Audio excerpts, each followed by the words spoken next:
জয় হিন্দ বন্ধুরা, আমার রান্নাঘরে তোমাদের সবাইকে স্বাগত জানাই। আমি এখন করব শোল মাছের ঝোল। শোল মাছের একটু রসা করে ঝোল করব। তো সেটার জন্য আমি 4টে এরকম শোল মাছ ভালো করে হলুদ লবণ মাখিয়ে আধা ঘন্টা মাখিয়ে রেখেছি। বেশি করে একটু হলুদ লবণ মাখাতে হয়, শোল মাছের মধ্যে একটু বেশি করে লবণ হলুদ মাখিয়ে রাখতে হয় কিছুক্ষণ। তো এই শোল মাছটা আমাদের এখানকার ব্রহ্মপুত্র নদীর মাছ। এটা সব জায়গায় পাওয়া যায় না। তা এখানকার মাছ তো, এটা খেতে খুব টেস্টি আর খুব সুন্দর একটা সেন্ট, খুব ভালো খেতে। তো এটা আমি এখন এই মাছের একটু ঝোল করব, একটু রসা করে ঝোল করব। তো সেটার জন্য আমি এখানে নিয়ে নিচ্ছি, এখানে একটু আছে কালো জিরা, এখানে আছে আদা বাটা, আর এখানে আছে জিরা। এখানে দেব আমি হলুদ, জিরা আর লঙ্কার গুঁড়া দেব, তার সঙ্গে থাকবে লবণ আর তেল। তো আমি প্রথমে এখানে থেকে পর্যাপ্ত পরিমাণে হলুদ, লঙ্কার গুঁড়াটা একটু বেশি করে দেবো, যেহেতু এটা অনেক বড় মাছ, সেই জন্য একটু ঝাল ঝাল হলে ভালো। অনেকে লঙ্কা বাটাও দিতে পারো, তা আমি লঙ্কার গুঁড়ার উপরেই করব। লঙ্কার গুঁড়া দেবো, আর দেবো সাথে 1 চামচ মতো, আধা চামচ থেকে একটু বেশি জিরার গুঁড়া দিয়ে আমি এটাকে জল দিয়ে আগে গুলে নেব।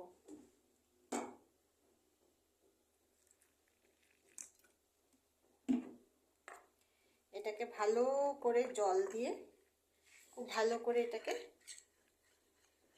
পেস্ট করতে হবে।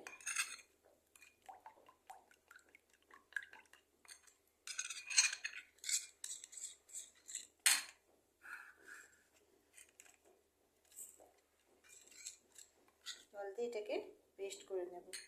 তো এখন আমাদের এটা পেস্ট হয়ে গেছে। তো আমি এখন এখানে কড়াইও আমাদের গরম হয়ে গেছে। তো কড়াইতে আমি এখানে মাছ ভাজা করার জন্য তেল দিয়ে দেব। আগে মাছগুলোকে একটু কড়া করে ভাজা করব।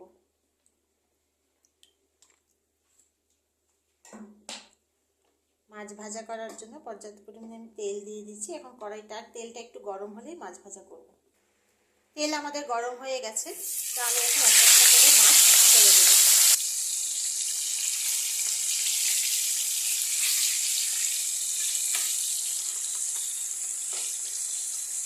এই মাছটাকে আঁচটাকে একটু বাড়িয়ে দেবো, একটু কড়া করে ভাজবো।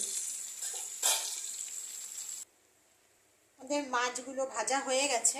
এখন এখানে কয়েকটা আলু আগে একটু ভাজা করে নেব। আলুটাকে আমি আগে হলুদ লবণ দিয়ে মাখিয়ে নিয়েছি। এখন এটাকে হালকা একটা ভাজা করে নিচ্ছি। আলুগুলোকেও আমি ভাজা করে উঠিয়ে নিয়েছি। মাছ আর আলু ভাজা হয়ে গেছে। এখন এই কড়াই তেল অটোমেটিক আছে, তেলের আর প্রয়োজন নেই।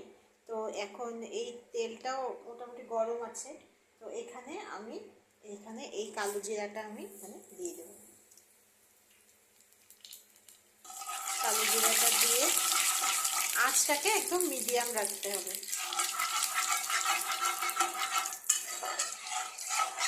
কালো জিরাটা একটুখানি কয়েক সেকেন্ড এটাকে নাড়িয়ে এটার মধ্যে এখানে দিয়ে দেব এই আদা বাটাটা।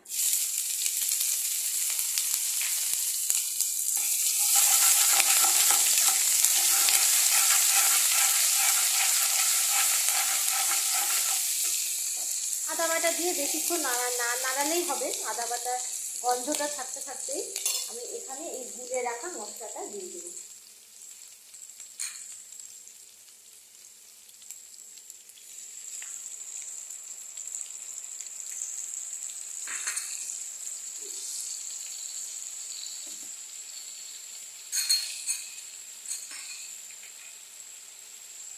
মশলাটাকে একটু জল দিয়ে গুলে এটাকে ভালো করে এখানে দিয়ে দেবো। আঁচটাকে একটু মোটামুটি বাড়িয়ে দেবো,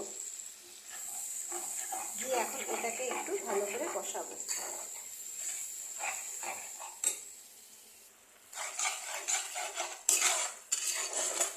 এটাকে আমি কিছুক্ষণ কষিয়ে নিয়েছি। এখন এটার মধ্যে দিয়ে দেবো আমি এখন পর্যাপ্ত পরিমাণে লবণ। লবণটা যেহেতু আগে মাছ ভাজা আলু ভাজার মধ্যে দেওয়া আছে, তো সেই জন্য একটু কম করে লবণটা দেব। আলু দিয়ে দিয়েছি এখানে, আলুগুলোর সাথে একটু ভালো ভালো করে এটাকে কষিয়ে নেব। এই 2 মিনিট মতো আলুর সাথে এটাকে কষাবো।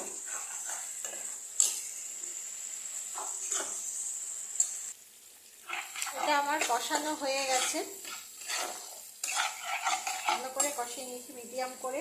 আঁচটাকে মিডিয়াম করে আমি এখানে এটাতে জল দিয়ে দেবো। এটা বেশি ঝোল করব না, একটু ঘন ঘন ঝোল করব, একটু মাখা মাখা করব। তো আমার এতখানি জলেই আমার হয়ে যাবে। এখন এটাকে ঢাকা দিয়ে দেব। ঠিক 5 মিনিট পরে দেখব কি অবস্থা। আমাদের 5 মিনিট হয়ে গেছে। তো এখন দেখি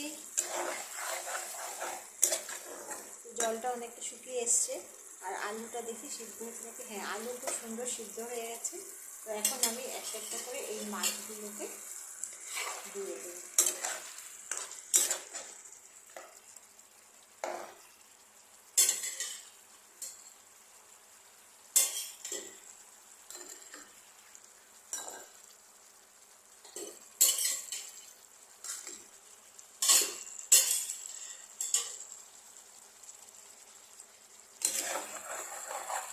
এই মাছগুলোকে দিয়ে একটু উপর দিয়ে একটু জল দিয়ে দেবো।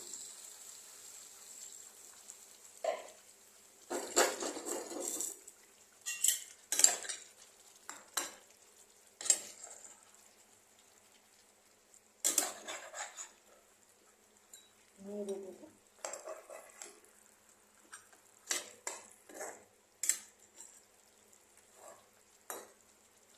এটা এখন ফুটবে।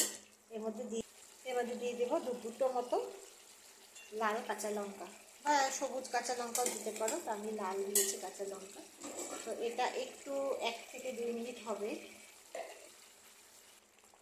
আমি এটার মধ্যে উপর দিয়ে একটু জল দিয়ে দিচ্ছি। এখন এটা এভাবে ফুটছে, ফুটে এই 2 মিনিট মতো ফুটবে, তারপর আমি গ্যাস বন্ধ করে দেবো। আমাদের মাছের ঝোল পুরো কমপ্লিট হয়ে গেছে, একদম মাখা মাখা হয়ে গেছে। এখানটা মাছগুলো আলু সব সিদ্ধ হয়ে গেছে। তোমাদের যদি আমার এই রেসিপিটা ভালো লেগে থাকে তাহলে লাইক, শেয়ার আর সাবস্ক্রাইব করবে। আর তোমরা মহাশোল মাছের রান্না আর অন্য কেউ জানো কি না সেটা রেসিপি আমাকে দেবে, কমেন্টে জানাবে কেমন লাগলো আমার এই রেসিপিটা। সবাই ভালো থেকো, আজকের জন্য টাটা।